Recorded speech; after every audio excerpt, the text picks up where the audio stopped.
Assalamualaikum warahmatullahi wabarakatuh. Kami Ahmad Antobadi akan menerangkan tentang media pembelajaran yang menerangkan tentang pengertian Al-Quran serta nama-namanya dan juga pengertian dan perbedaan wahyu, ilham, dan ta'lim. Bismillahirrahmanirrahim. Yang pertama, sini poin pertama kami akan menerangkan tentang pengertian nama Al-Quran. Ya. Dari sini pengertian Al-Quran ini dibagi dua, pengertian secara bahasa dan juga secara istilah atau secara etimologi atau secara terminologi atau secara lughat atau secara syarat. Jadi Al-Quran secara etimologi ini terdapat beberapa pandangan dari ulama, beberapa versi dari para ulama. Di sini di LKS kelas 6, kelas 10 ini ada 10 perbedaan, yakni menurut pertama menurut dari Al-Lihyani dan golongan ulama lain, kata Al-Quran berasal dari masdar pada fi'il madhi, yakni qara'a yaqra'u Qur'anan. Artinya bermakna isim maf'ul. Jadi di sini masdar tapi bermakna isim maf'ul, yakni maqru'un, yang berarti dibaca, sesuatu yang dibaca. Dasarnya adalah dalil Quran pada surat Al-Qiyamah ayat 17 sampai 18. Jadi inna alaina jam'ahu wa qur'anahu fa idza qara'nahu fattabi' qur'anahu. Itu untuk dalil yang pertama. Sedangkan menurut ulama yang kedua, yakni Asy'ariyah dan golongan yang lainnya, ini kata Quran berasal dari lafaz korona, dari lafaz korona, menggabungkan suatu yang bermakna menggabungkan suatu dengan yang lain, lalu dijadikan sebagai nama kalamullah karena ayat dan huruf-huruf Al-Quran ini beriringan dan yang satu digabungkan dengan yang lain. Sedangkan menurut pendapat ulama ketiga, yakni menurut Al-Faroq, kata Al-Quran berasal dari kata qoro'inu, ikut menghasilkan mafa'ilu jamak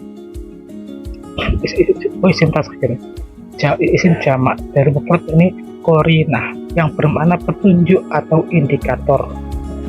Karena kenapa kok ini dinamakan Quran? Karena menurut Al-Faroq, ayat-ayat Quran saling membenarkan dan dijadikan nama kalamullah. Lalu selanjutnya, yakni menurut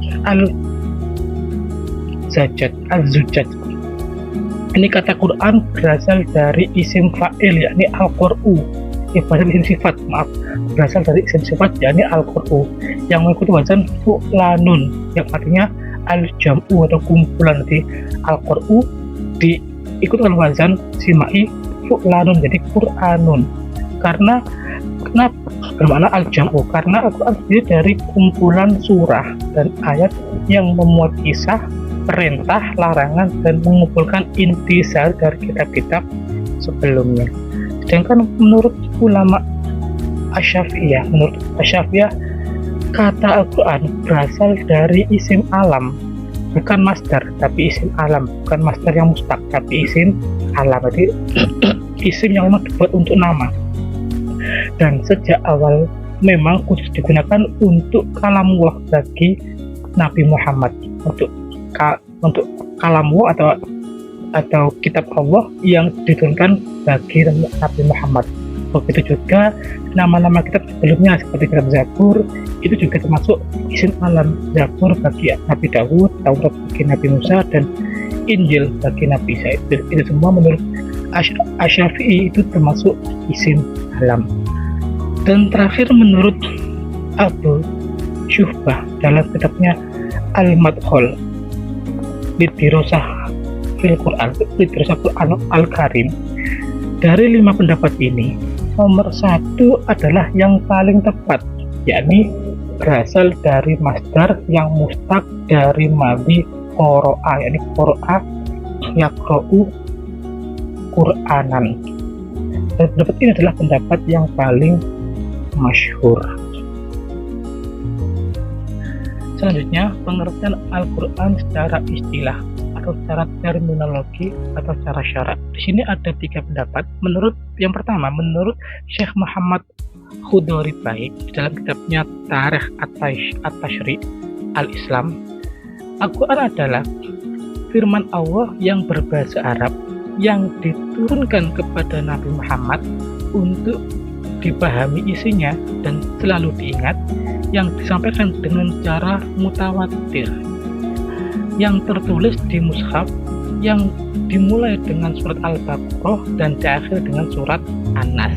Sedangkan menurut Subhi Saleh, Al-Quran adalah kitab Allah yang mengandung mukjizat yang diturunkan kepada Nabi Muhammad, yang ditulis di dalam mushaf, yang disampaikan secara mutawatir atau bersambung dan bernilai ibadah ketika dibaca. Sedangkan terakhir menurut Syekh Muhammad Abduh, Al-Quran adalah bacaan yang tertulis dalam mushaf-mushaf yang terpelihara di dalam dada orang yang menjaganya dengan menghafalkannya bagi orang-orang Islam.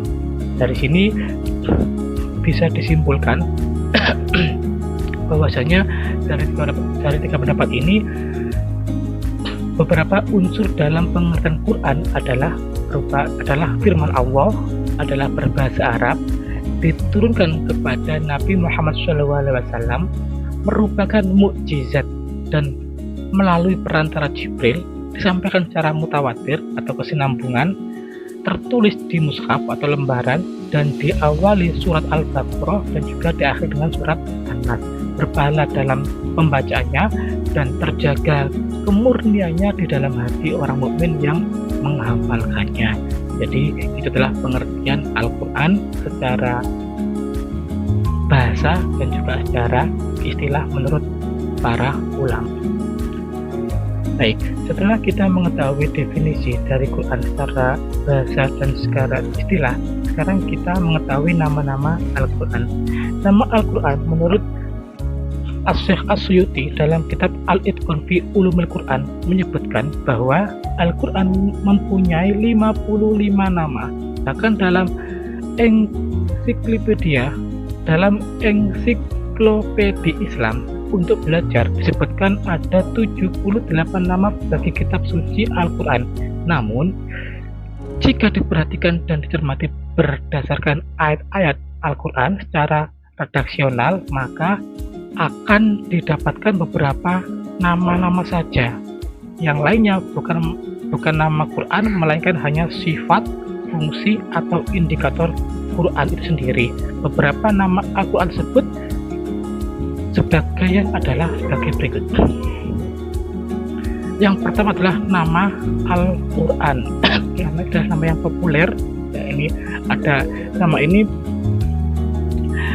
disebut dalam beberapa ayat dalam Al-Quran, terdapat dalam surat Al-Baqarah, ya, Syahrul Ramadan allazi unzila fil Qur'an hudan linnas wa yubayyinatin minal huda wal Qur'an, dan juga ada di surat Al-A'raf, wa idza qul al-Qur'ana fastami'u lahu wanshitu la'allakum turhamun, dan juga surat Toha, ma anzalna 'alaikal Qur'ana litashqa, dan seterusnya.